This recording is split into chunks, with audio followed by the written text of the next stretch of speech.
All right, so get this. We're going to take a deep dive into this Buddhist ritual, and it claims to help manifest desires Oh, wow. using salt water.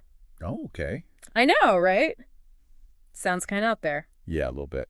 But that's what makes this deep dive so interesting. Right. So the source material is this YouTube video from the channel Buddhism Wisdom, and they lay out all these really fascinating ideas about intention and energy. Okay. So today we're going to unpack all that. Sounds good. And we're not here to say like, oh yeah, this is legit or this is total BS. Right. We're just going to see what we can learn from it about the connection between like our inner world and our experiences, you know? I like that. Yeah. Exploring it. Yeah, exactly. Yeah. So it's really interesting how this ritual like combines these physical actions with deeper symbolic meaning. Yeah, I think that's what makes it so fascinating. Right. It's not just about the salt water itself. Right. It's about what each step represents in terms of Buddhist beliefs and how they might influence our mindset. Yeah. You know? Totally. And that's exactly what we're going to be looking at today. Also. So we're going to take a look at the steps involved. Okay. How they connect to Buddhist principles like purification and manifestation, and then whether there's any like psychological basis for the ritual's claims. Cool.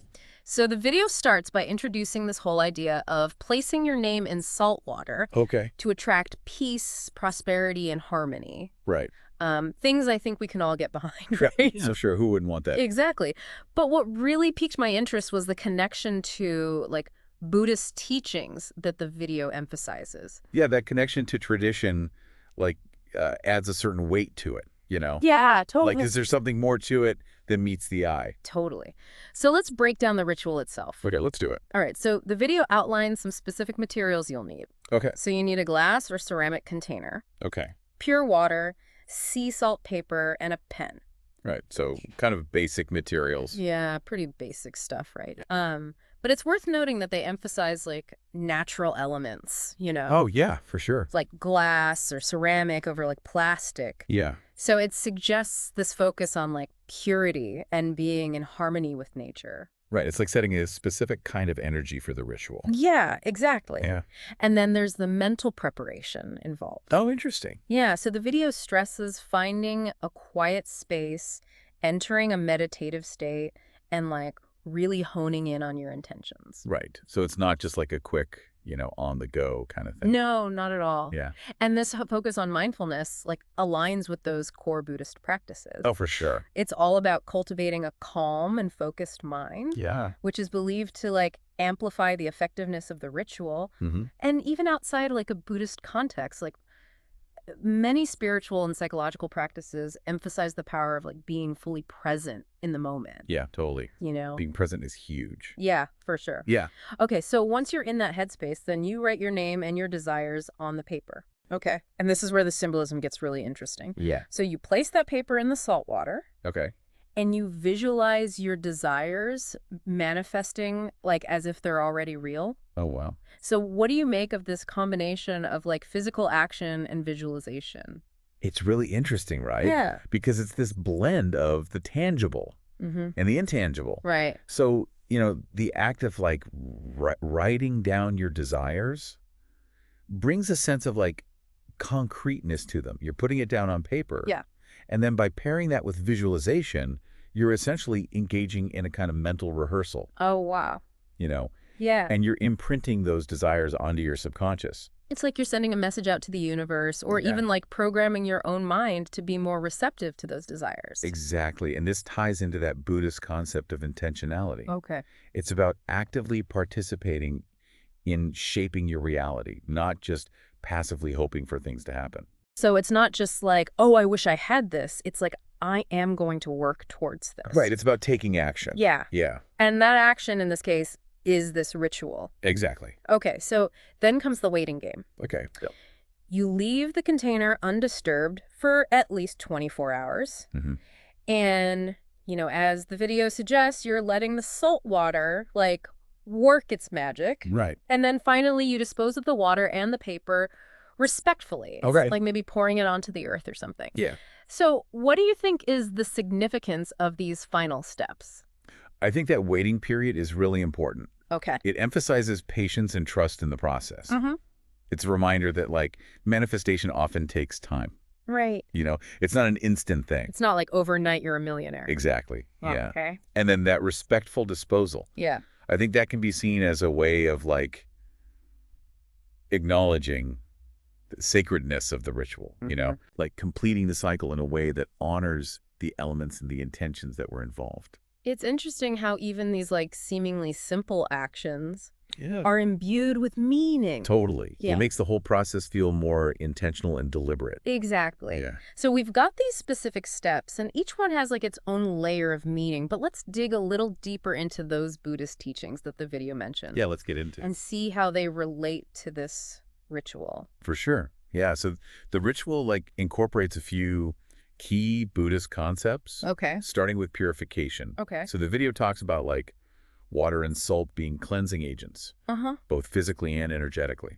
So that whole idea of purification, Yeah. I mean, like, in a literal sense, sure, salt water can cleanse things. Right. But the video seems to be talking about something more symbolic. Absolutely. Yeah. In Buddhism, purification goes beyond just the physical. Okay. It's about cleansing the mind Okay. of what are called mental poisons. Mental poison. Yeah, so these are like negative thought patterns. Oh, yeah. And emotions like greed, anger, or ignorance. Oh, wow. Okay.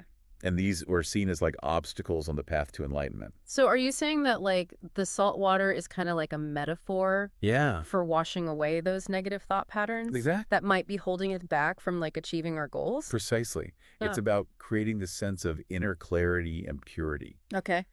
And what's interesting is that even like modern psychology, Yeah. recognizes that negativity and stress like really affect our well-being. Oh, for sure. So whether you're approaching it from like a spiritual perspective or a scientific perspective, Yeah. the idea of like cleansing negativity that holds value. That makes a lot of sense. Yeah. It's like by symbolically cleansing yourself of those like negative thoughts, it creates space for more positive energy and intentions to flow in. Exactly. That brings us to intention, Okay. which ties directly into another key Buddhist concept that the video highlights, Yeah. which is this connection between intention and manifestation. Okay. So the act of like writing down your desires and visualizing them coming true Right. relates to the Buddhist belief that our thoughts and actions shape our experiences. So it's not just about like wishing for things to happen. Right. It's about actively participating in like creating your own reality. Right. Buddhism emphasizes that we have agency in our lives. We're not just like, Right. pawns in some cosmic game. We have the power. And change things. By directing our intentions and cultivating positive thoughts, we can actually influence our circumstances. Okay. So this ritual could be seen as a way of like focusing that intention. Right. And aligning your inner world with your desired outer world. It's like by performing this ritual, you're essentially putting yourself in the driver's seat of your own life. Exactly. Rather than just being a passenger. Yeah. And this brings us to the role of mindfulness and meditation, which, as you mentioned earlier, Yes. are so central to Buddhist practice. Absolutely. And the video really stresses the importance of approaching the ritual with a calm and focused mind.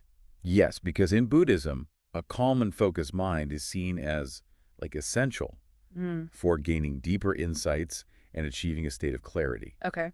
So the video's emphasis on like entering a meditative state before even beginning the ritual, Right. it's about cultivating that receptivity Yeah. and openness to transformation. So it's not just about like going through the motions. It's about creating like the right mental and emotional space Exactly. for the ritual to be effective. It's like setting the stage for your intentions to take root and grow. And this idea of mindfulness, of being present in the moment. Yeah. I mean, that has benefits that go way beyond just this ritual. Absolutely. It's about cultivating like a greater awareness of your thoughts, your feelings, and actions in everyday life. In everyday life, exactly. So it sounds like even if someone isn't drawn to the spiritual aspects of this ritual, like the emphasis on mindfulness and intention setting, Right. could still be really valuable tools for personal growth. Absolutely. These are practices that can be adapted and applied in so many ways Right. to help you live a more intentional and fulfilling life. So according to the video, what can someone expect after performing this ritual? Yeah. Does it promise like instant wealth and happiness? Well, it's not quite as simple as that. Yeah. The video suggests that signs the ritual is working can be subtle at first. Like you might experience a heightened sense of peace or Oh, have more vivid or insightful dreams. interesting. Or you might find that like solutions to problems seem to present themselves more easily. It's like those moments when you suddenly have a burst of clarity, where Exactly. things just seem to fall into place effortlessly. Yeah, and it's not necessarily about like dramatic overnight No, transformations, but more like a gradual shift okay. in your perception and experiences. Gotcha. The video also suggests that as you continue practicing the ritual, you might notice more tangible changes in your life, Okay. like new opportunities emerging or relationships improving. So it's not about winning the lottery, Right. but about being more attuned to the positive shifts that might already be happening around you. Yeah, and being open to new possibilities. Right. And this is where things get really interesting. Okay. The video acknowledges the potential for what's called a self-fulfilling prophecy. Oh, like the placebo effect. Kind of, yeah. Yeah. So by focusing so intently on your desires and taking these symbolic actions, Mm-hmm. you might unconsciously start making choices that lead you towards those goals. It's like by believing that the ritual will work, you become more likely to like notice and seize opportunities that align with your desires. Exactly. It's not necessarily that the salt water itself like has some magical power, Right. but rather the mental and emotional shift that the ritual creates. Okay. It primes your mind to be more receptive to the things you want, whether that's peace, prosperity, or like a fulfilling career. So you're saying that even if we don't buy into the literal magic of the ritual, Yeah, it could still be a valuable tool for self-discovery and personal growth. absolutely.